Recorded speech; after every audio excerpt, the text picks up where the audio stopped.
आज की शुरू करेंगे। आज 10 जुलाई 2024। बाबा के आज के महावाक्य। बाबा ने कहा, मीठे बच्चे। हाँ जी बाबा। अब सतो प्रधान बन घर जाना है, इसलिए अपने को आत्मा समझ निरंतर बाप को याद करने का अभ्यास करो। उन्नति का सदा ख्याल रखो। तो आत्मा को अब अपने घर जाने के लिए क्या करना पड़ेगा?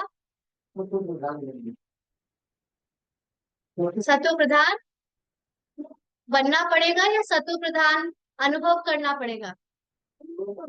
बनना तो वो पड़ता है ना जो हम है नहीं। आत्मा के अंदर तो सारे 84 जन्मों का पार्ट पहले से ही है।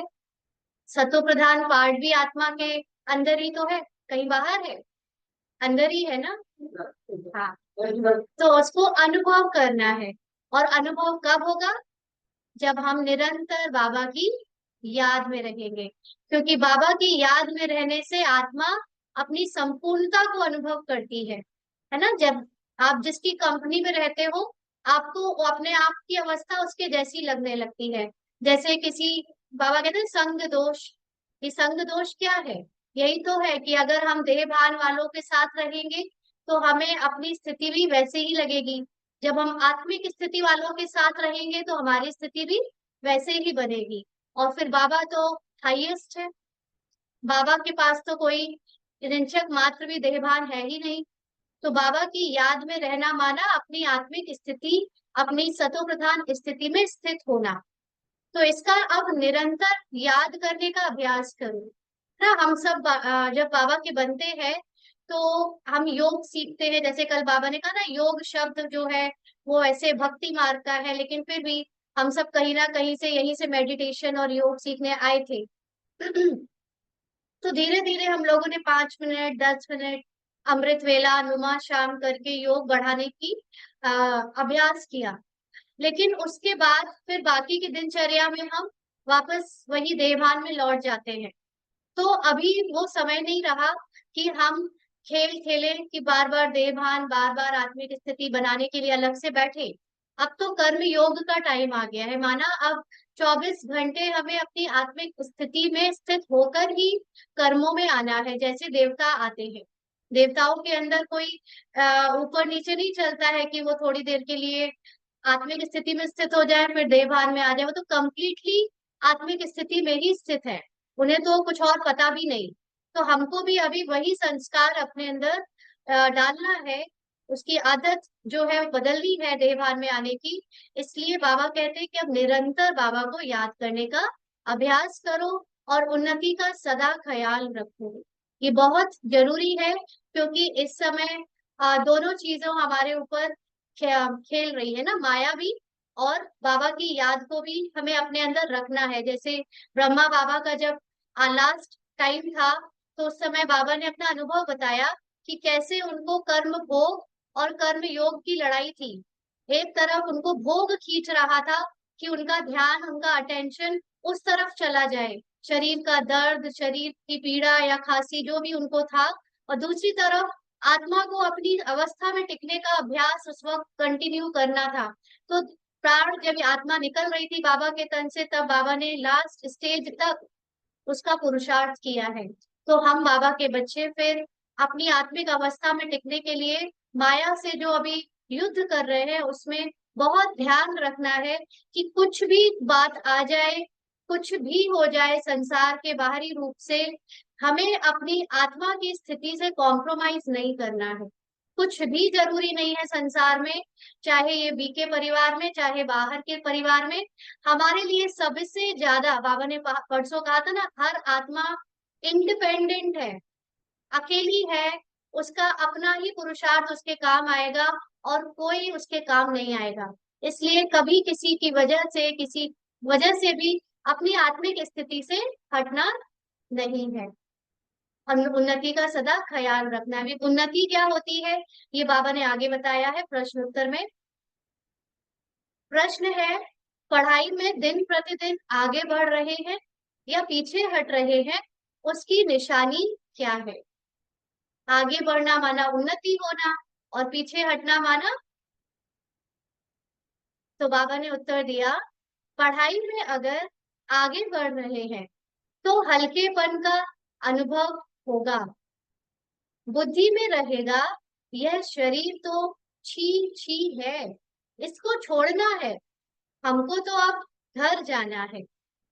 दैवी गुण धारण करते जाएंगे, अगर पीछे हट रहे हैं तो चलन से आसुरी गुण दिखाई देंगे, चलते फिरते बाप की याद नहीं रहेगी, वह फूल बन सबको सुख नहीं दे सकेंगे। ऐसे बच्चों को आगे चल साक्षात्कार होंगे, फिर बहुत सजाएं खानी पड़ेंगी। निरंतर बाबा एक हफ्ते से ऐसी बातों पर बहुत जोर दे रहा है कि हम सब अपनी अपनी स्थिति को चेक करें। सारा पुरुषार्थ का मदार अपनी स्थिति से है। तो जो पढ़ाई में आगे बढ़ रहा है ना, क्योंकि बीके बनने के बाद हर एक को अपने ऊपर एक गर्व होता है कि हम श्रीमत पर चल रहे हैं, दूसरा नहीं चल रहा है ना। तो श्रीमत तो बाबा की मुरली में आती है, अब मुरली को पढ़ते सब अपनी अपनी बुद्धि से है। तो अब श्रीमत को कोई सही उठा रहा है या गलत उठा रहा है, पढ़ाई में कोई आगे बढ़ रहा है या पीछे जा रहा है, उसका प्रूफ क्या है? कि वो आत्मा स्वयं को चेक करे, देखे कि वो हल्केपन का अनुभव कर रही है या नहीं। ज्ञान माना, ज्ञान माना मुक्ति। आपको जब ज्ञान होने लगता है तो आपके पास अभी तक जितने बंधन थे, आपको आ, जैसे होता है ना, रस्सी को सांप समझ लेना, थी रस्सी लेकिन उसको सांप समझ लेना। तो ऐसे ही ये बंधन जिनको हम बंधन कहते हैं, वो बंधन है नहीं, हमने मन से उनको बंधन बना रखा है। तो ज्ञान माना कि सांप को फिर से रस्सी दिखाना कि ये कुछ है ही नहीं। ज्ञान माने समझ, तो समझ माने क्या? कि जो रस्सी पड़ी थी आप उसको सांप समझ रहे थे, वो सांप नहीं है, वो रस्सी है। ऐसे ही यहाँ पर जो बंधन हम अपने आप में देखते हैं कि ये करना जरूरी है, वो करना जरूरी है, हम यहाँ बंधे हैं, वो सारे बंधन ज्ञान आपको तोड़वा देता है, कहता है कुछ भी जरूरी नहीं है। देह भान में हम समझते हैं सब जरूरी है, आत्मिक स्थिति कहती है कुछ भी जरूरी नहीं है। तो इसलिए वो हल्केपन का अनुभव करेगा और बुद्धि में रहेगा कि शरीर तो छी छी है ना। क्योंकि शरीर के कारण ही हम लोग बार बार अपने स्थिति से गिर जाते हैं। शरीर माना सिर्फ ये वाला शरीर नहीं, शरीर माना ड्रामा, ड्रामा में जो कुछ भी घट रहा है, क्योंकि इस शरीर के द्वारा ही तो हमें सब कुछ मिला है। मन बुद्धि संस्कार, शरीर है तो मन बुद्धि है, शरीर नहीं तो आत्मा की मन बुद्धि भी मर्ज हो जाती है। तो इसलिए उसको भी हमें समझना है कि वो भी छोड़ना है, उससे भी अपनी पहचान नहीं रखनी है। और दैवी गुण धारण करते जाएंगे। दैवी गुण ऊपर से धारण नहीं होते, जितना आत्मिक स्थिति बनती जाएगी ऑटोमेटिकली आपके अंदर गुण दैवी होते जाएंगे, उसका वो रिजल्ट है। अगर हम ऊपर से लाने की कोशिश करें, कि दिखावे की कोशिश करें कि हम बहुत देवताओं की तरह बोलते हैं चलते हैं, तो वो तो ढोंग हो गया, है ना, अंदर से नहीं बदले हैं, तो कभी ना कभी माया धोखा दे देगी। लेकिन जब अंदर से परिवर्तन हो जाएगा तो ऑटोमेटिकली बाहर भी वो रिफ्लेक्ट होगा। और जो नहीं ऐसा कर रहे हैं, जो ज्ञान में पीछे जा रहे हैं, उनकी चलन क्या हो जाएगी? आसुरी। दिन ब दिन वो और भी ज्यादा अहंकार में, ईगो में आ जाएंगे, है ना। यहाँ पर पहले हम बाहर वाले ईगो में थे, अब हम बीके जीवन के ईगो में आ जाएंगे और फिर उससे पहचान बनाएंगे। और चलते फिरते सब उनको बाबा की कोई याद नहीं रहेगी, अपने ज्ञान की ही एक अहंकार रहेगा कि हमको बहुत ज्ञान है ना। और फिर वो दूसरों को सुख भी नहीं दे सकेंगे। ज्ञान बहुत सुनाएंगे, दूसरों को श्रीमत सिखाएंगे, लेकिन खुद श्रीमत पर नहीं चलते, इसलिए अवस्था उनकी गिरती जाती है। और ऐसे बच्चों को आगे चलकर साक्षात्कार होंगे, फिर बहुत सजाएं खानी पड़ेंगी। तो साक्षात्कार का मतलब क्या होता है? कि जब अंत में दुनिया में बहुत हलचल होगी, तो जो पढ़ाई में अच्छे थे, जिनकी उन्नति हो गई, वो हलचल में हिलेंगे नहीं। लेकिन जिनकी अवस्था उस वक्त आत्मिक स्थिति में नहीं टिकी होगी, उन्हें खुद ही खुद की स्थिति से पता चल जाएगा कि वो फेल हो गए, जैसे अभी भी हम लोगों को पता चल जाता है ना कि जब कोई परिस्थिति आती है जो पहले आती थी और हम डर जाते थे या हम फेल होते थे तो पता चल जाता था बाबा फेल हो गए, लेकिन अब जैसे जीतते जा रहे हैं तो पता चलता जा रहा है बाबा पास हो गए, बाबा पास हो गए। क्यों? क्योंकि हलचल में नहीं आए। तो अभी वही साक्षात्कार तो है, अपने ही अंदर की भावना से पता चल जाएगा कि आप जीत रहे हो या हार रहे हो। तो ऐसे ही वो उन आत्माओं को दिखेगा कि मुझे तो अंदर से भय लग रहा है, बाबा तो है ही नहीं, क्योंकि अंत में बाबा भी साथ नहीं देगा, ज्ञान भी काम नहीं आएगा। अगर अभी हमारे स्वरूप में वो ज्ञान उतरा नहीं है तो अंत में ज्ञान याद भी नहीं आएगा। सपोज करिए अचानक से भूकंप आ गया, बाढ़ आ गई, तो क्या ज्ञान का पॉइंट याद करेंगे अगर आत्मिक अवस्था बनी नहीं है तो, है ना। इसलिए वो उसी समय साक्षात्कार हो जाएगा कि देखो मैंने इस ब्राह्मण जीवन में यहाँ यहाँ ये गलतियां करी हैं, गफलत करी है, तभी आज मेरा ये हाल है कि मैं आज अचल अडोल नहीं हूँ। तो यही सजा, यही साक्षात्कार है। ठीक है ना। तो इसलिए पढ़ाई में भी हमें श्रीमत पर कभी भी ये नहीं समझना है कि हमें सारी श्रीमत पता है। अपनी स्थिति देख लो बस, श्रीमत के ऊपर कोई वो नहीं है, क्योंकि ये बहुत ब्राह्मण परिवार में आए दिन ये श्रीमत पे नहीं चलता, वो नहीं चलता, बस हम चलते हैं, है ऐसे ऐसे बहुत होता है। लेकिन अपनी अवस्था चेक कर ली बस, हमारा हमारे लिए ही फायदा है और हमारा हमारे लिए ही नुकसान है, और किसी का कुछ नहीं बिगड़ेगा। ओम शांति। बुद्धि में यह ख्यालात रहे कि हम सतो प्रधान आए थे, रूहानी बाप रूहानी बच्चों को समझाते हैं, यहाँ सब बैठे हैं, कोई तो देह अभिमानी है और कोई देही अभिमानी होंगे। क्या अंतर है देह अभिमानी में और देही अभिमानी में? नहीं वो तो है, लेकिन बैठकर यहाँ पर जो देह अभिमान में उसकी निशानी क्या होगी और देही की क्या निशानी होगी? घर घर में भटके, घर घर की देही अभिमानी वाली अटेंशन से सुनेगी, है ना, उसको कोई भी बात विचलित नहीं करेगी। और देह अभिमान वाला आधी बुद्धि यहाँ आधी बुद्धि बाहर, आधा ज्ञान अंदर आधा ज्ञान बाहर। तो बाबा ने कहा कि ये ख्यालात रहे कि हम सतो प्रधान आए थे। अब ये ख्यालात होने से क्या होगा? जैसे किसी बच्चे को पता हो कि जब उसका जन्म हुआ था, जहां जन्म हुआ था राजा के घर में हुआ था, अब प्रेजेंट में अगर वो गरीब भी हो गया, लेकिन उसको अगर बार बार याद है कि वो राजा का बच्चा है, तो उसके गुण कैसे होंगे? राजा जैसे होंगे, भले ही वो गरीब का है, उसका चाल चलन सब कैसा रहेगा? रॉयल रहेगा। ऐसे ही जब हम बाबा के बच्चे अपनी अवस्था को देखते हुए भी, ये जो पाठ में गरीब वाली अवस्था चल रही है ना, गरीब मतलब अवगुणों वाली, गुण से हम खाली हो गए हैं, उस अवस्था को ना देखते हुए अपनी गुण वाली अवस्था को याद करेंगे।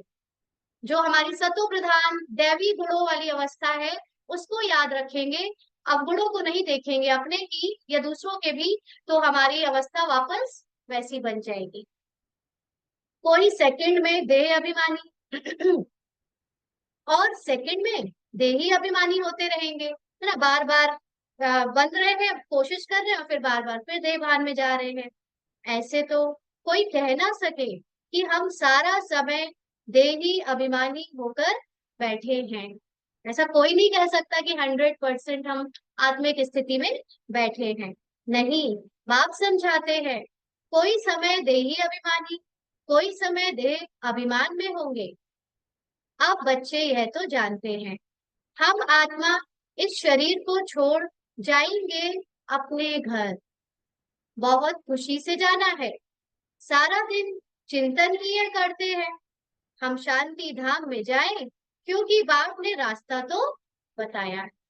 तो शांति धाम में जाएंगे तो लास्ट में, यानी कंप्लीट साइलेंस में हम स्थित तो लास्ट में होंगे। लेकिन अभी क्या करना है? अभी क्या करना है?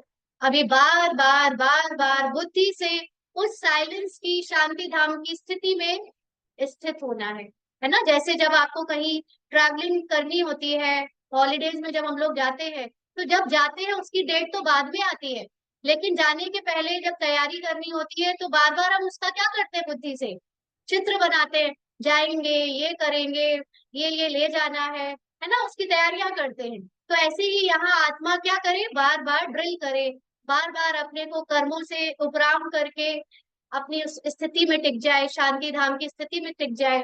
है ना। तो ये बाबा ने कहा, क्योंकि बाप ने रास्ता तो बताया है, रास्ता तो यही है ना, रास्ता कोई किलोमीटर वाला तो है नहीं, रास्ता यही है कि अपने को बार बार आत्मा समझो और अपनी आत्मिक साइलेंस की स्थिति में टिक जाओ, यही रास्ता है। तो सारे कामों की गुजर के आपको मिलते हैं। सांसारिक कामों से क्या होगे, नहीं आपको छोड़ना नहीं है, छोड़ दोगे तो फिर सन्यासी कहलाओगे।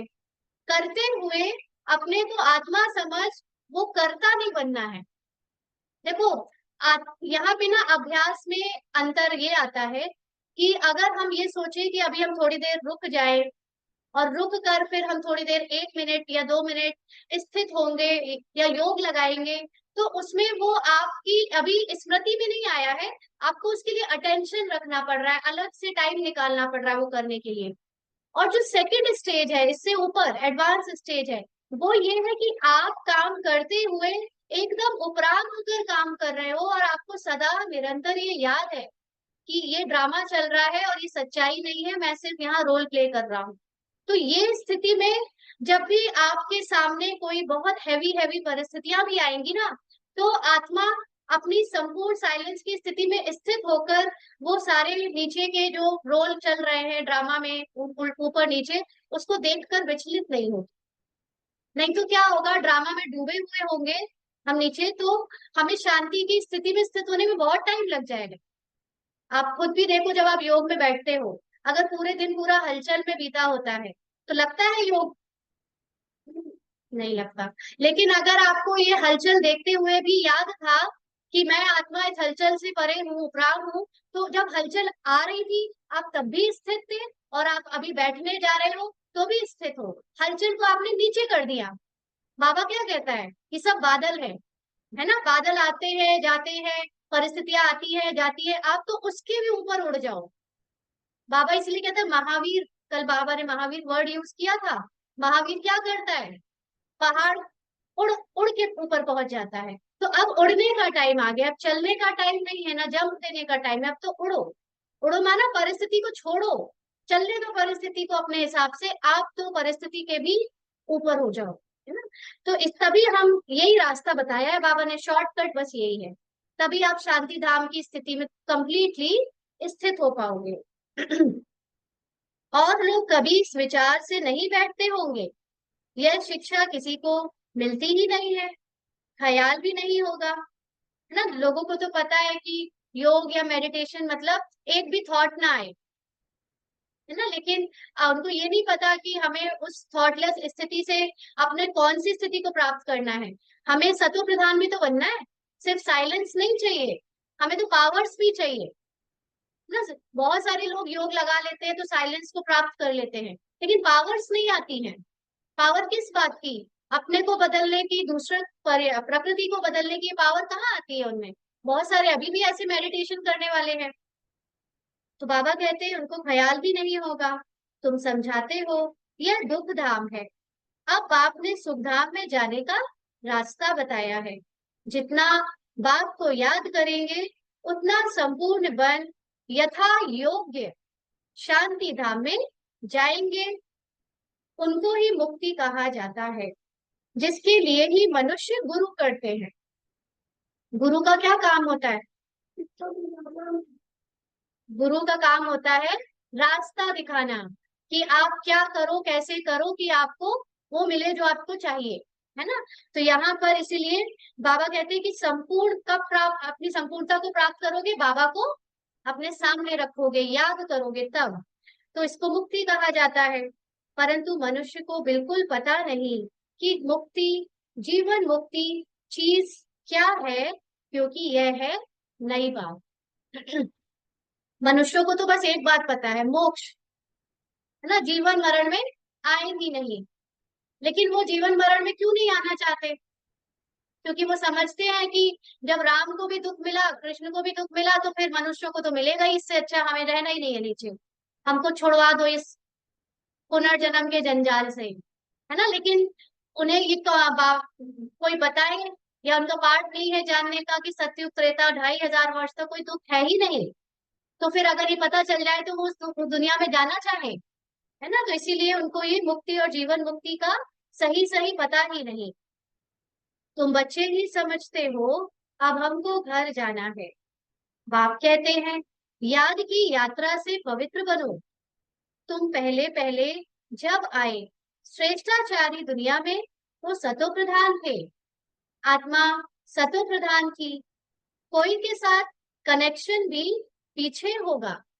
पीछे मतलब बाद में, जब गर्भ में जाएंगे तब संबंध में आएंगे। यानी आत्मा जब गर्भ में प्रवेश करती है पहले जन्म में ही, तब उसका संबंध शुरू होता है बनना। तुम जानते हो अभी ये हमारा अंतिम जन्म है। तो अब ये जो भी संबंध है ये क्या है, कल्प के अंत के हैं ना? हमको वापस घर जाना है। पवित्र बनने के बगैर हम जा नहीं सकेंगे। ऐसे ऐसे अंदर में बातें करनी चाहिए, क्योंकि बाप का फरमान है, उठते बैठते चलते फिरते बुद्धि में यही ख्यालात रहे कि हम सतो प्रधान आए थे, अब सतो प्रधान बनकर घर जाना है। सतो प्रधान बनना है बाप की याद से, क्योंकि बाप ही पतित पावन है।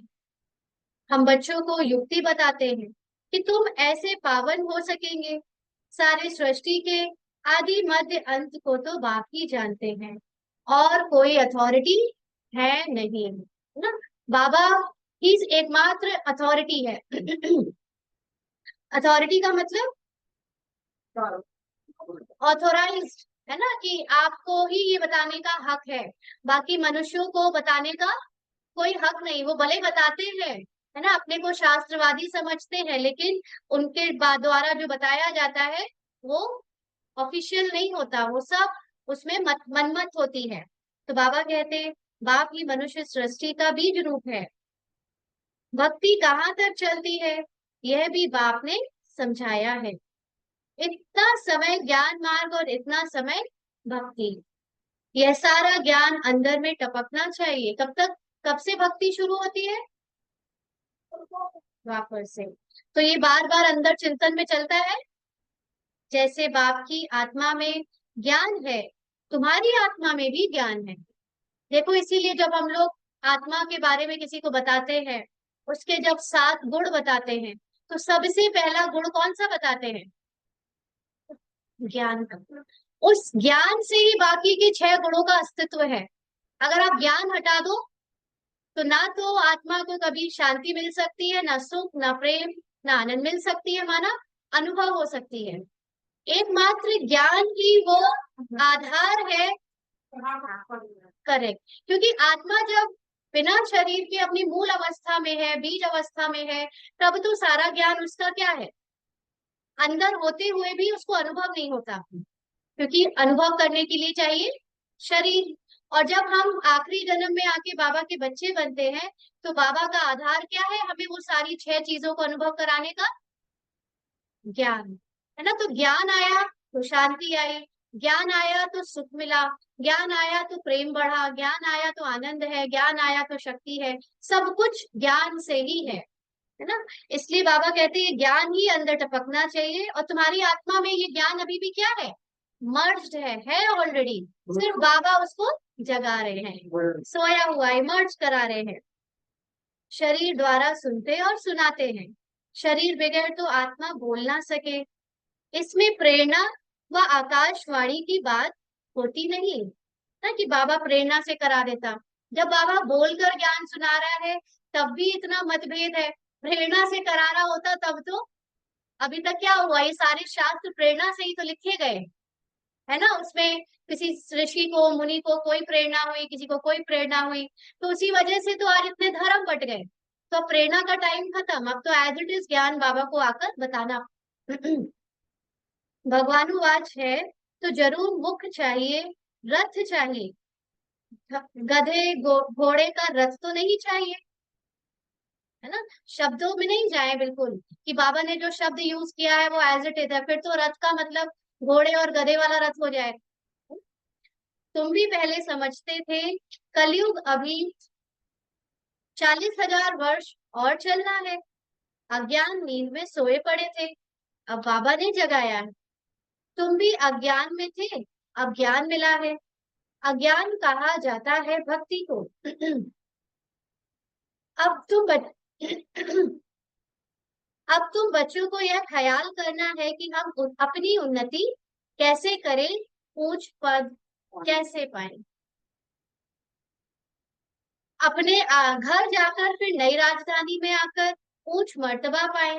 तो मर्तबा तो ऑटोमेटिकली में बनेगा जब हम अपनी आत्मिक उन्नति पर ध्यान देंगे, है ना। तो मर्तबे की जगह अगर ज्यादा ध्यान हम आत्मिक उन्नति पे करें तो मर्तबा तो बना बनाया है। तो बाबा कहते उसके लिए क्या जरूरी है, कैसे बने आत्मिक अवस्था और आत्मिक उन्नति कैसे हो, ज्ञान की यात्रा। बस बाबा की ना कोई श्रीमत नहीं है, सिर्फ एक श्रीमत है, सिर्फ यही श्रीमत जो फॉलो कर ले उसको और किसी श्रीमत पर ज्यादा ध्यान देने की जरूरत नहीं है। ऑटोमेटिकली याद की यात्रा से आपकी बुद्धि इतनी सोने की बर्तन बनती चली जाएगी कि आपके द्वारा हर कर्म होगा ही श्रेष्ठ, होगा ही राइट।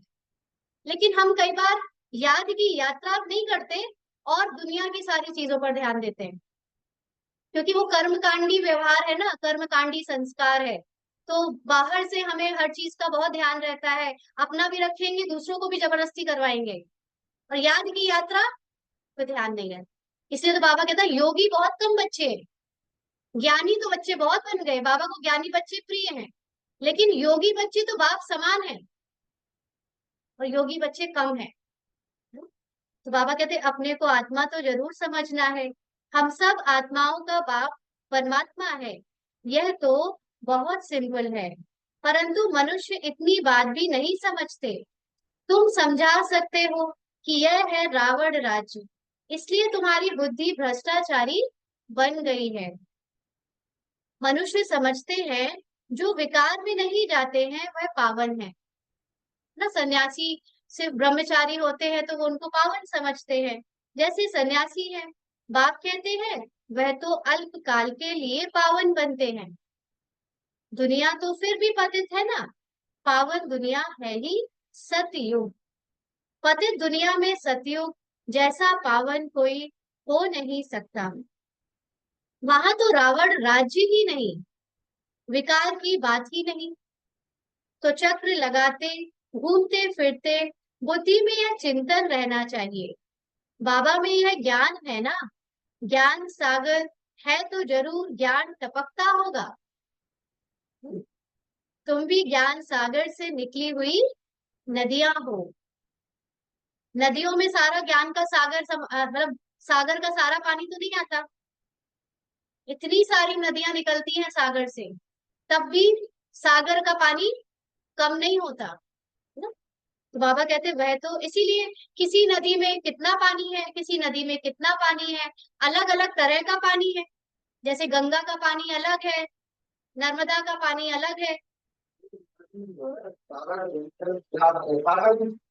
अब ये उनको पता चलेगा जिनको साइंस आती है कि नदी सागर से कैसे निकलती है। सागर से भाप बनती है, भाप बादल बनाता है, बादल से बरसता है, बर्फ गिरती है, ऊपर पहाड़ों पे जाके बरसती है, वहां से नदी निकलती है। साइंस नहीं जानते तो यही लगेगा। इसीलिए बाबा के ज्ञान में ना साइंस बहुत मदद करती है, लॉजिकली हर बात जिसने साइंस पढ़ी है उसके लिए समझना बहुत आसान है। ऐसा नहीं कि जिसने नहीं पढ़ी उसके लिए आसान नहीं है, लेकिन बुद्धि बहुत होशियार होनी चाहिए। जैसे पुराने जमाने के लोग पढ़े नहीं होते थे, दादियां कोई पढ़ी नहीं है ऐसे साइंस वगैरह, लेकिन उनकी बुद्धि भी समझदार है बहुत, है ना। तो ऐसे ही यहाँ पर बाबा कहते हैं कि जो नदियां हैं वो अलग अलग हैं। हम सब जो बाबा के बच्चे ज्ञान सुनाने वाले हैं, किसी में कुछ पानी है, किसी में कुछ, यानी किसी में कुछ ज्ञान है, किसी में कुछ ज्ञान है वही ज्ञान, लेकिन तरीका सबका अलग अलग है। तुम भी ज्ञान सागर से निकली हुई नदियां हो, वह तो एवर सागर ही है, तुम एवर सागर नहीं हो। तुम बच्चे समझते हो हम तो सब भाई भाई हैं ना, एक बाप से हमारा रिश्ता है इसलिए सब आपस में भाई भाई है। तुम बच्चे पढ़ते हो, वास्तव में नदियों आदि की बात नहीं, नदी कहने से गंगा जमुना आदि कह देते हैं। अब अगर मूड बुद्धि है ना तो फिर वो गंगा जमुना दिखने लगती है, वो समझ भी नहीं आएगा कि ज्ञान क्या है और वो स्थूल चीजें क्या है। इसीलिए बहुत कंफ्यूजन, कई बार हम स्कूल में ही अटक जाते हैं। उसको सूक्ष्मता तक जा ही नहीं पाते। भक्ति में यही तो है, हर चीज को स्थूल बना दिया। तो बाबा कहते नदी कहने से गंगा जमुना आदि कह देते हैं। तुम अभी बेहद में खड़े हो, बेहद का मतलब सूक्ष्मता में आ रहे हो आप। हम सब आत्माएं एक बाप के बच्चे, भाई भाई है। अभी हमें वापस घर जाना है, जहां से आकर शरीर रूपी तख्त पर विराजमान होते हैं। बहुत छोटी आत्मा है ना, कितनी छोटी आत्मा है, कितनी छोटी, उससे छोटा कुछ है ही नहीं, है ना, उसको कोई देख ही नहीं सकता। साक्षात्कार होने से समझ ना सके।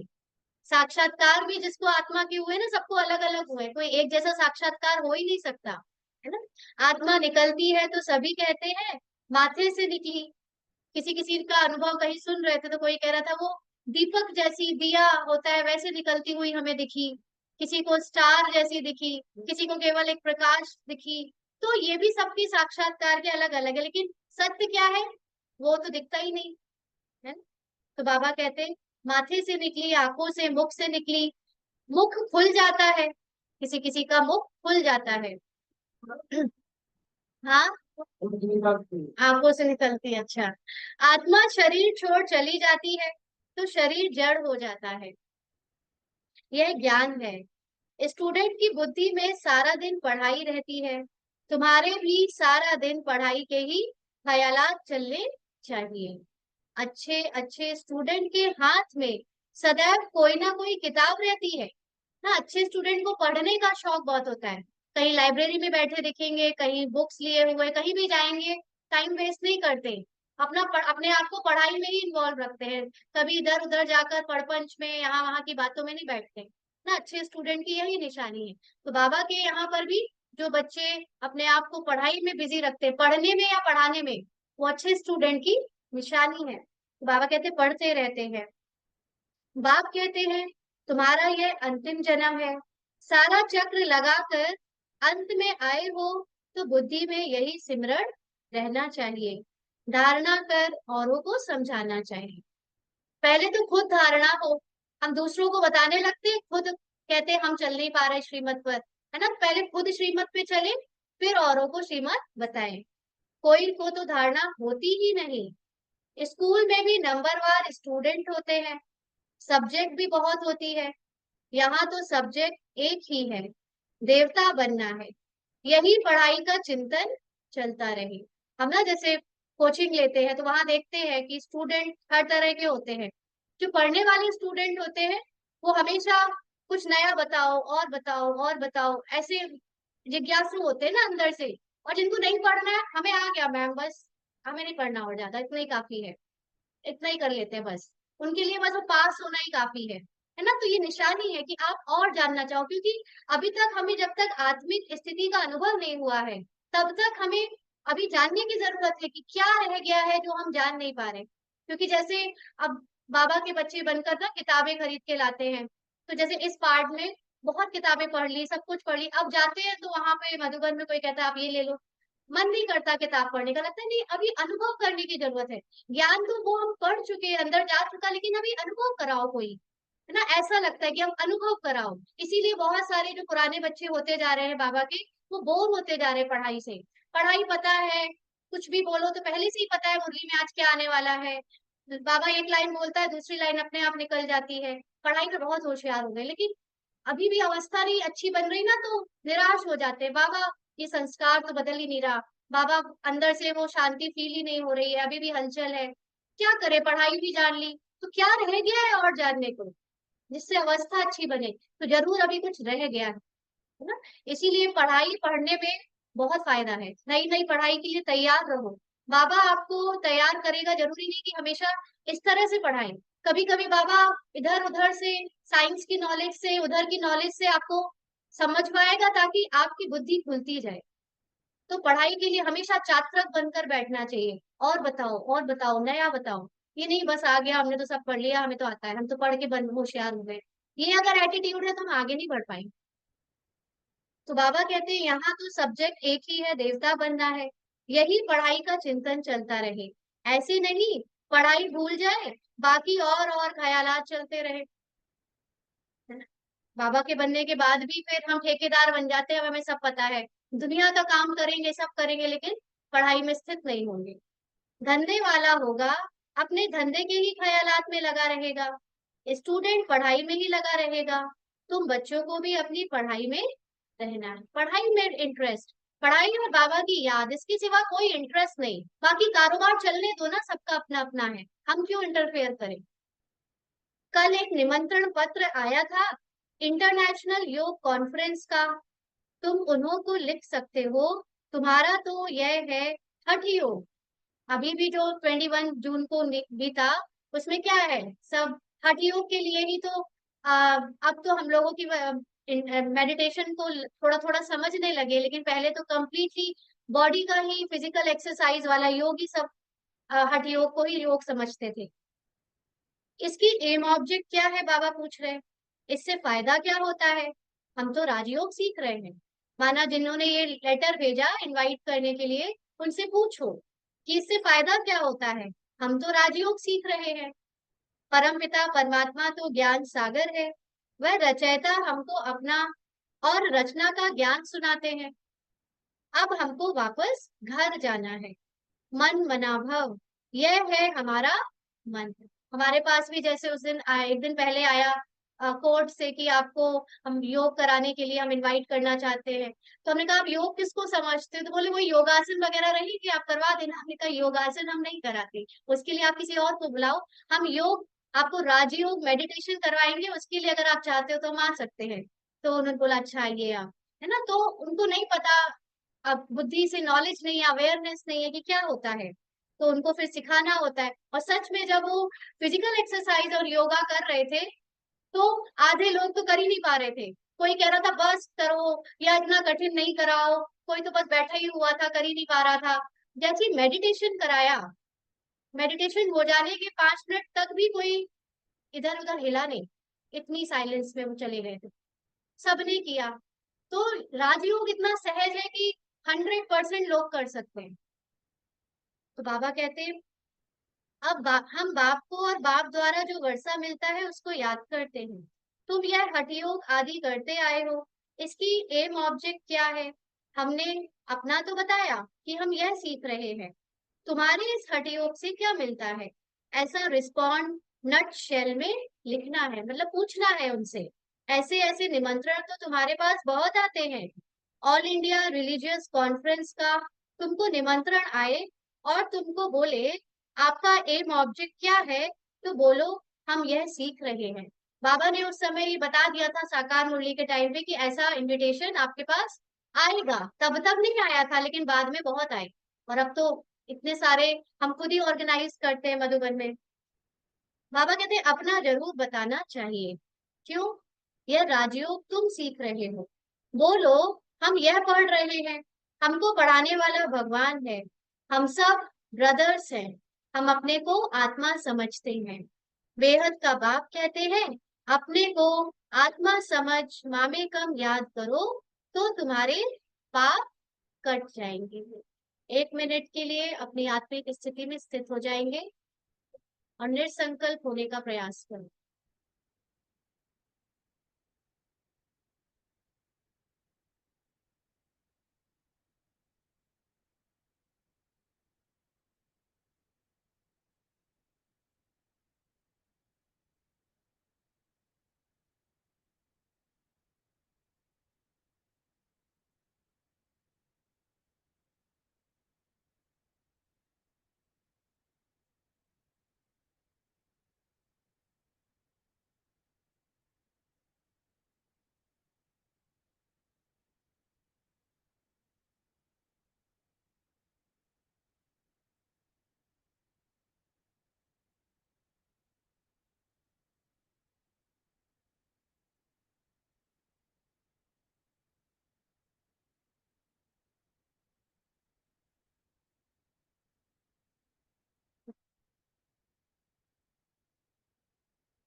बाबा कहते ऐसी ऐसी लिखत बहुत अच्छी रीति छपाकर रख दो, फिर जहां जहां कॉन्फ्रेंस आदि हो वहां भेज दो।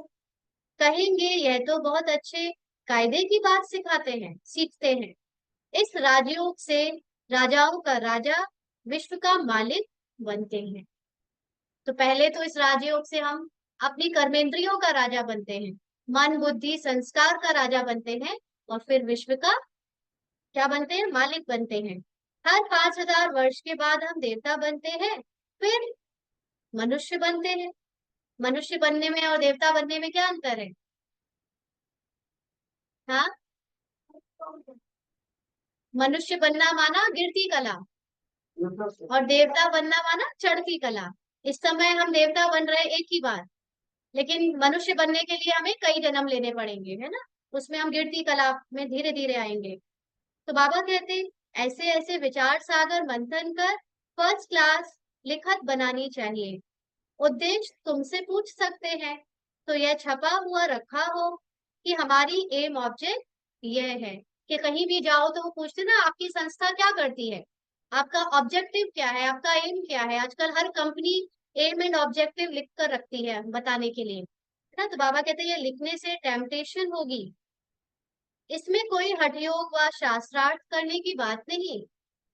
उनको शास्त्रार्थ का भी कितना अहंकार रहता है ना। शास्त्रार्थ मतलब शास्त्र के ऊपर अपना अपना मत रखना, और फिर उस पर मतभेद में आना या बोलना, जो भी ना तो बहस करना उस पर। बाबा कहते हैं, वे अपने को शास्त्रों की अथॉरिटी समझते हैं, वास्तव में तो वह पुजारी है। पुजारी में और जो पूज्य बनते हैं उनमें क्या अंतर है?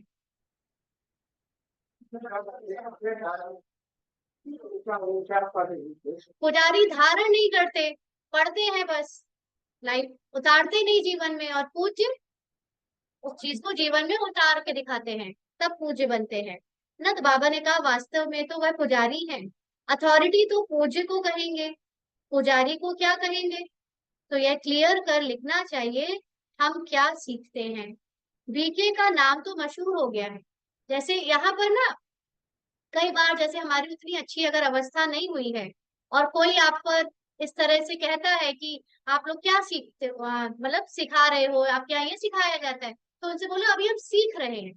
अगर हम ये सोचे कि या कोई हमको ये टिप्पणी मारे कि आप ऐसे बने हो ऐसे हो, बोलो अभी हम बने नहीं, हम बन रहे हैं, है ना।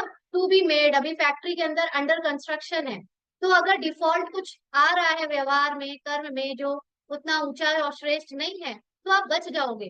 नहीं तो फिर वो आपका पूरा वो कहेंगे कि आपके यहाँ तो देवता बनाते हैं, आप ऐसे हैं। उनको बोलो हम बन रहे हैं, है ना, सीख रहे हैं। तो बाबा कहते हैं वास्तव में तो वह पुजारी है, अथॉरिटी तो पूज्य को कहेंगे। तो ये क्लियर कर लिखना चाहिए, हम क्या सीखते हैं। बीके का नाम तो मशहूर हो गया है इस समय, तो बीके बाबा के समय पे थोड़ा बहुत, अभी तो कंप्लीटली मशहूर हो गया है। योग तो दो प्रकार का है, एक है हठ योग, दूसरा है सहज योग। वह तो कोई मनुष्य सिखला ना सके, राजयोग एक परमात्मा ही सिखलाते हैं। बाकी ये अनेक प्रकार के योग है मनुष्य मत पर। वहां देवताओं को तो किसी के मत की दरकार नहीं, क्योंकि वर्षा लिया हुआ है। देवता तो प्रारब्ध भोग रहे हैं, तो उनको तो किसी की मत पे चलना नहीं है। वह है देवताएं, अर्थात दैवी गुण वाले। जिनमें ऐसे गुण नहीं, उनको असुर कहा जाता है। देवताओं का राज्य था, फिर वह कहाँ गए, बाबा पूछ रहे हैं। कहाँ गए? 84 जन्म कैसे लिए?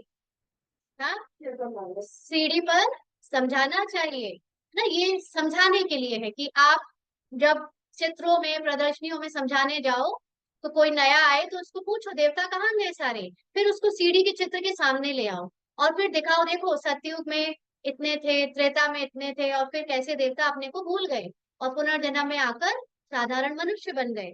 सीढ़ी बहुत अच्छी है, जो तुम्हारी दिल में है वह इस सीढ़ी में है। सारा मदार पढ़ाई पर है, पढ़ाई है सोर्स ऑफ इनकम। यह है सबसे ऊंची पढ़ाई, दी बेस्ट। दुनिया नहीं जानती कि दी बेस्ट कौन सी पढ़ाई है ना। कोई और पढ़ाई से देवता बन सकते हैं? कोई लिख भी नहीं सकता कि एम ऑब्जेक्ट में कि हमारे यहाँ देवता बनाया जाता है। इस पढ़ाई से मनुष्य से देवता डबल क्राउन बन जाते हैं। डबल क्राउन माना, क्राउन क्या होता है? मुकुट। हाँ, तो यहाँ पे कौन से दो मुकुट मिल रहे हैं आपको? देवता और अंबे क्या अंतर है? पवित्रता का। एक पवित्रता का मुकुट या पवित्रता का क्राउन है, और दूसरा संगम युग में हमें जिम्मेवारी का क्राउन है कि हमको क्या करना है? विश्व का कल्याण करना है। और सतयुग में वो क्राउन किसका बन जाएगा? अपने अपने पद अनुसार संपन्नता का बन जाएगा। वहां तो सारे देवता प्रजा भी पहनेगी मुकुट, है ना, सबके मुकुट होंगे, बस अंतर होगा सबके मुकुट का। तो बाबा कहते हैं अभी तुम डबल सिरताज बनने का पुरुषार्थ कर रहे हो। पढ़ाई एक ही है, फिर कोई क्या बनते कोई क्या, तो पढ़ाई तो सेम है, सिर्फ अपनी अपनी समझ के हिसाब से सब अलग अलग बनते हैं। वंडर है, एक ही पढ़ाई से राजधानी स्थापन हो जाती है, राजा भी बनते तो रंग भी बनते, बाकी वहां दुख की बात होती नहीं। मर्तबे तो है ना, यहाँ अनेक प्रकार के दुख हैं, फैमिन, बीमारियां, अनाज आदि नहीं मिलता, फ्लड्स आती रहती ना, कितनी जगह फ्लड आ रहे हैं अभी। भले लखपति करोड़पति हैं, जन्म तो विकारों से ही होता है ना, धक्का खाया, मच्छर ने काटा, यह सब दुख है ना। किसी दिन घर में अगर अच्छे से ऑल आउट काम ना करे और मच्छर हो, तो फिर रात भर कितनी मुश्किल हो जाती है ना, वो भी तो दुख ही है। बाबा कहते नाम ही है रौरव नर्क, तो भी कहते रहते फलाना स्वर्ग पधारा, पुनर्जन्म लिया इसी दुनिया में होगा, हाँ, लेकिन तब भी कहेंगे स्वर्ग पधारा। अरे, स्वर्ग तो आने वाला है, फिर कोई स्वर्ग गया कैसे? किसी को भी समझाना तो बहुत सहज है। अब बाबा ने ऐसे, ऐसे का मतलब हिंदी में निबंध दिया है, लिखना बच्चों का काम है ना, बाबा ने टॉपिक दिया होगा इस पर तो बच्चों को लिखना है, वो उनका काम है। बाबा कहते धारणा होगी तो लिखेंगे भी। कोई भी चीज जब आपको अच्छे से, हाँ, समझ आ जाती है, अनुभव हो जाती है, तो आप उसके बारे में चाहे जितना लिख सकते हो। लेकिन अगर सिर्फ पढ़ने मात्र सीखा है, रट्टाफिकेशन के अकॉर्डिंग सीखा है, तो बस 2 4 20 लाइन के बाद आपके पॉइंट खत्म हो जाते हैं, है ना। इसलिए बाबा कहते धारणा होगी, जिसने अनुभव कर लिया होगा वो ज्यादा लिख पाएगा, वो ज्यादा बता पाएगा उसके बारे में। मुख्य बात बच्चों को समझाते हैं, अपने को आत्मा समझो, अब वापस जाना है। हम सतो प्रधान थे तो खुशी का पारावार नहीं था, अभी तमो प्रधान बने हैं, कितना सहज है। पॉइंट तो बाबा बहुत सुनाते रहते हैं, तो अच्छी रीति बैठ समझाना है, नहीं मानते हैं तो समझा जाता है, यह हमारे कुल का नहीं है ना। यहाँ पर जो नई आत्माएं आती है उनको कोर्स कराते हैं, अगर नहीं मानते हैं, नहीं समझ आता, तो वो इस कुल के नहीं है। और बीके में भी जो ऊंचा ज्ञान नहीं समझते, तो वो देवता कुल के नहीं, वो क्षत्रिय कुल के हैं। तो हर जगह पर अपनी अपनी अंडरस्टैंडिंग और समझ अपने अपने कुल के अनुसार है। पढ़ाई में दिन प्रतिदिन आगे बढ़ना है, पीछे थोड़ी हटना है ना। ये नहीं कि हम सीखना ही बंद कर दें, बस समझ लिया मतलब पीछे चले जाएंगे, क्योंकि ये पढ़ाई अभी खत्म नहीं हुई है। ये नहीं सोचना हमने पढ़ लिया बहुत, अभी बहुत कुछ रह गया है जानने को। जब तक आपकी अवस्था बनी नहीं है, तब तक जानते जाओ जानते जाओ, पता नहीं कौन सा पॉइंट आपको अनुभव करा दे, जीवन मुक्ति दिला दे। इसीलिए बाबा कहते हैं दैवी गुण के बदले आसुरी गुण धारण करना, यह तो पीछे हटना हुआ ना। आई थी यहाँ देवता बनने, और ही पता चला आसुरी गुण में अपने उसमें आ गए। सबसे ज्यादा तो अहंकार और ईगो में आ गए। सारे असुरों के अंदर क्या था? अहंकार। तो यहाँ पर भी सिर्फ अहंकार है जो हमको पीछे कर देता है। बाप कहते हैं विकारों को छोड़ते रहो, दैवी गुण धारण करो, बहुत हल्का रहना है। हल्का कौन रह सकता है? जिसके अंदर ये ज्ञान है कि कुछ भी गलत नहीं हो रहा, वही हल्का रह सकता है। जो ये सोचे कि यहाँ गलत वहां गलत हो रहा है, वो हल्का नहीं रह सकता, वो तो सुधारने में लगा रहेगा और उसका पूरा जीवन इसी में निकल जाएगा। कुछ गलत हो ही नहीं रहा कहीं पे, तब तो बाबा को याद कर पाएगा। हल्कापन नहीं है तो बाबा की याद नहीं आएगी, वो भारीपन से अपने आप को ही लड़ता रहेगा, तभी तो उसको क्षत्रिय कहा गया है। यह शरीर छीछी है, इसको छोड़ना है, हमको तो अब जाना है ना। जब जैसे बुजुर्गों का तो नहीं पता, लेकिन जैसे किसी को पता चल जाए कोई बीमारी है, है ना। और उनको अब कुछ ही दिन बचे हैं, 2 महीने 3 महीने बचे। तो अब क्या बोलते हैं, छोड़ो ये सब बातें, क्या लड़ना झगड़ना किसी से। अब घर घर जाना है, अच्छे कर्म कर दे, जो बचा है दान पुण्य करो, खत्म करो, हमें मतलब नहीं किसी से। एकदम वैराग आ जाता है ना जब उसको अंतिम बता दिया जाए डॉक्टर के द्वारा। तो ऐसे ही यहाँ पर बार बार ये इमर्ट रखो ना, कि अब जाना है, अब जाना है, क्या मतलब है यहाँ पे फंसने से, यहाँ के ड्रामा में फंसने से। तो बाबा कहते हैं बाप को याद नहीं करेंगे तो गुलगुल नहीं बनेंगे।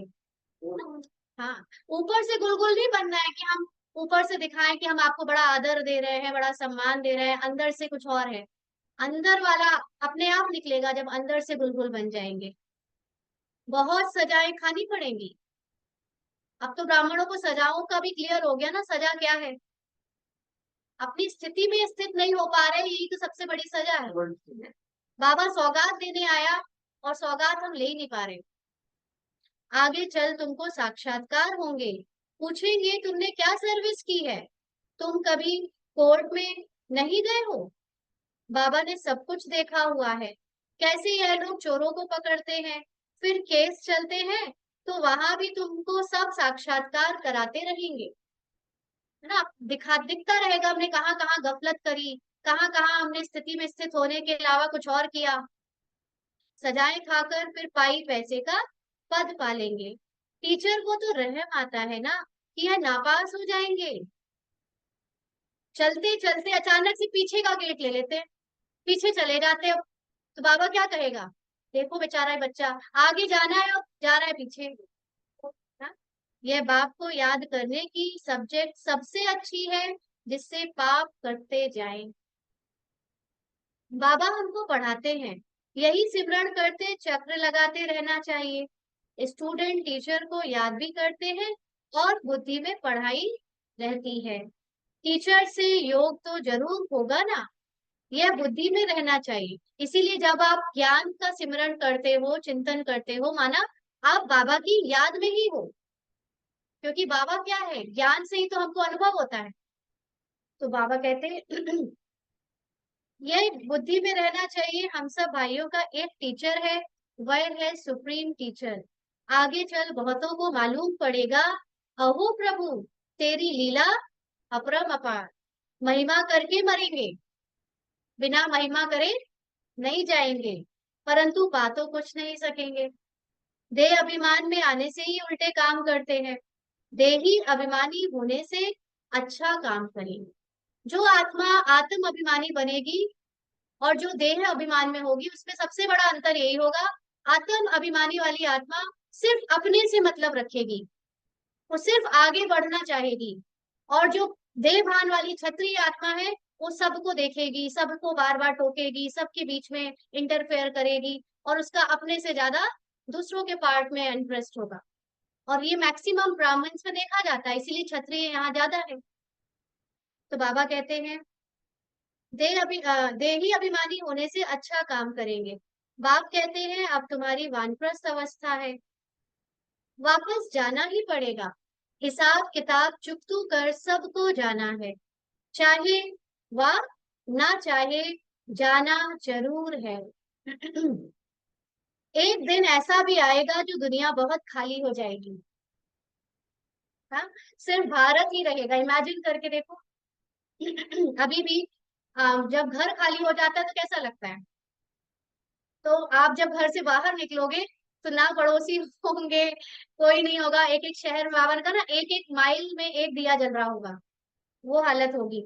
आधा कल्प सिर्फ भारत ही होगा तो कितनी दुनिया खाली होगी। ऐसा ख्याल कोई की बुद्धि में नहीं होगा सिवाय तुम्हारे। फिर तो तुम्हारा कोई दुश्मन भी नहीं होगा। दुश्मन आते हैं क्यों, दुश्मन क्यों बनता है कोई, धन के पिछाड़ी। भारत में इतने मुसलमान और अंग्रेज क्यों आए, सोने की चिड़िया थी ना भारत। पैसे देखा, पैसे बहुत थे अब नहीं है, तो अब और कोई है नहीं, पैसे लेकर खाली कर गए, अब किसी को इंटरेस्ट नहीं है। हाँ? मनुष्य यह नहीं जानते। बाबा कहते हैं पैसा तो तुम अब भारत वाले बाहर जाना चाहते हैं, क्योंकि अब उनको बाहर पैसा दिखता है ना। भारत के लोग नौकरी करने विदेश जाते हैं अब कि वहां पैसा है। बाबा कहते हैं पैसा तो तुमने आप ही खत्म कर दिया ड्रामा प्लान अनुसार, तुम्हें निश्चय है हम बेहद के बाप के पास आए हैं, कभी किसी के ख्याल में नहीं होगा कि यह ईश्वरीय परिवार है। अच्छा, मीठे मीठे सिकी लदे बच्चों प्रति माता पिता बाप दादा का याद प्यार और गुड मॉर्निंग। रूहानी बाप की रूहानी बच्चों को नमस्ते। हम रूहानी बच्चों की रूहानी बाप दादा को याद प्यार, गुड मॉर्निंग और नमस्ते बाबा। शुक्रिया, थैंक यू बाबू। धारणा के लिए मुख्य सार। पहला पॉइंट, चलते फिरते बुद्धि में पढ़ाई का चिंतन करना है। कोई भी कार्य करते बुद्धि में सदा ज्ञान टपकता रहे। कोई भी कार्य करो पहले ज्ञान अप्लाई करो और फिर काम करो। देह भान में आकर काम नहीं करना है, पुरानी बुद्धि से काम नहीं करना है, नई बुद्धि को यूज करना है। यह दी बेस्ट पढ़ाई है जिसे पढ़कर डबल क्राउन बनना है। अभ्यास करना है कि हम आत्मा भाई भाई हैं। देह अभिमान में आने से उल्टे काम होते हैं। बार बार ईगो हमसे क्या करवाता है? उल्टे काम करवाता है। इसलिए जितना हो सके देही अभिमानी रहना है। वरदान है, सत्यता की शक्ति द्वारा सदा खुशी में नाचने वाले शक्तिशाली महान आत्मा भाव। सभी कहें, सत्यता की शक्ति द्वारा सदा खुशी में नाचने वाले शक्तिशाली महान आत्मा भव। तो बाबा ने समझाया, कहा जाता है सच तो बिठो नच। जो सच के साइड होता है, जो सत्य में स्थित होता है, उसके पास कोई टेंशन नहीं, भार नहीं, कहीं कोई उसको जो है झूठ सिद्ध करने की जरूरत ही नहीं। यानी वो नाचता है, खुशी से अंदर ही अंदर नाचता है। सच्चा अर्थात सत्यता की शक्ति वाला सदा नाचता रहेगा। कभी मुरझाएगा नहीं, उलझेगा नहीं। उसे पता है हमें नहीं चाहिए, आपको हमें कुछ प्रूव नहीं करना। वो अपने आप में स्थित है, घबराएगा नहीं, कमजोर नहीं होगा। वह खुशी में सदा नाचता रहेगा, शक्तिशाली होगा, उसमें सामना करने की शक्ति होगी। सामना करने का मतलब ये नहीं कि वो जाकर बहस करने लगेगा, लेकिन उसके सामने कोई उससे कितना भी विरोधी खड़ा हो जाए, उसको डर नहीं लगेगा, क्योंकि उसे पता है सच क्या है। सत्यता कभी हिलती नहीं है, अचल होती है। सत्य की नाव डोलती है लेकिन डूबती नहीं। डोलेगी, परीक्षाएं बहुत आएंगी, लेकिन उसको कोई रोक नहीं सकता आगे बढ़ने से। तो सत्यता की शक्ति को धारण करने वाली आत्मा ही महान आत्मा है। स्लोगन है, व्यस्त मन बुद्धि को सेकंड में स्टॉप कर लेना ही सर्वश्रेष्ठ अभ्यास है। जब इस मन के द्वारा आप अनेक कर्मों में बहुत व्यस्त हो, उसी वक्त ऑटोमेटिकली आपको अपना आत्मिक स्वरूप याद आ जाए। आप एक सेकंड के लिए पॉज ले लो, भले एक सेकंड के लिए लो, याद करो मैं हूं कौन। तो जो कर्म कर रहे हो उसमें आपकी यथार्थता आ जाएगी। उसको आप स्मृति से करोगे कि मैं आत्मा करा रही हूँ, तो वो भी आपका ऐड हो जाएगा आपके पुरुषार्थ में। नहीं तो क्या है, देह भान में चला जाएगा, वेस्ट हो जाएगा वो टाइम। इसलिए उसी को सर्वश्रेष्ठ अभ्यास कहेंगे। बैठकर अलग से आधा घंटा पौन घंटा बैठ रहे हैं वो तो ठीक है, लेकिन व्यस्तता में आत्मिक स्थिति याद आ जाए, वो सबसे श्रेष्ठ अभ्यास है। अच्छा, ओम शांति। आज के अव्यक्त इशारे हैं 10 तारीख के। कोई देहधारी दृष्टि से आपके सामने आए तो आप एक सेकंड में उनकी दृष्टि को आत्मिक दृष्टि में परिवर्तित कर लो। कोई गिराने की वृत्ति से व अपने संग दोष में लाने की दृष्टि से सामने आए तो आप उनको सदा श्रेष्ठ संग के आधार से संग दोष से निकाल श्रेष्ठ संग लगाने वाले बना दो। यही है परोपकार की भावना।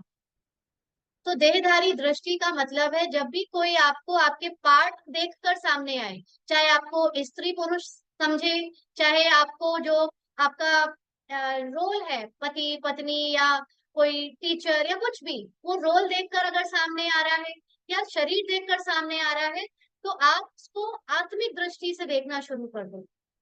अपनी स्थिति से उसको वो वाइब्रेशन देना शुरू कर दो।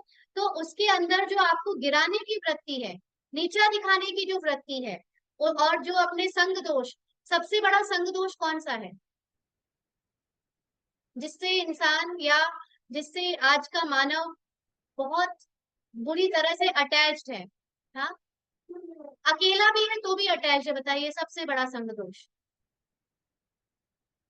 मन का संग। आत्मा जो मन से अटैच हो गई है ना, और ये मन किसका चल रहा है? रावण का, माया का मन है ना सबके साथ। तो ये जो मन का दोष, मन में जो दोष है विकारों का या देह भान का, वो तो हर वक्त आत्मा से चिपका हुआ है। वो किसी के साथ नहीं उठे बैठे, लेकिन मन तो उसके साथ है ही। तो अगर वो कुछ बुरा विचार लेकर, दोष लेकर अपने साथ सामने आई है, भूल गई है वो अपने को, और मन का रूप बनकर आई है, तो ऐसी आत्मा को आप अपनी आत्मिक दृष्टि से परिवर्तित कर दो और उसको श्रेष्ठ संग लगा दो। कैसा लगेगा श्रेष्ठ संग? आत्मा को अगर मन सबसे गिरा हुआ संग है, तो सबसे श्रेष्ठ संग कौन सा है? मैं और बाबा कंबाइंड है। बाबा से बड़ा कोई संग है? तो आत्मा और बाबा जब कंबाइंड होकर उसका सामना करेंगे, तो उसके अंदर जो वृत्ति में जो माया आई हुई है, उसको भी क्या होगा? शक्ति नहीं मिलेगी। वो आपका सामना कर नहीं पाएगी, विरोध करते हुए भी हार जाएगी, है ना? तो आपके साथ बाबा रहेगा, तो आपके अंदर वो शक्ति से उस आत्मा को भी उसके मन से फ्री हो जाएगा, वो माफी हो जाएगी मतलब उसको। तो ऐसी आत्मा के प्रति ये है परोपकार की भावना। अच्छा, ओम शांति। चलिए।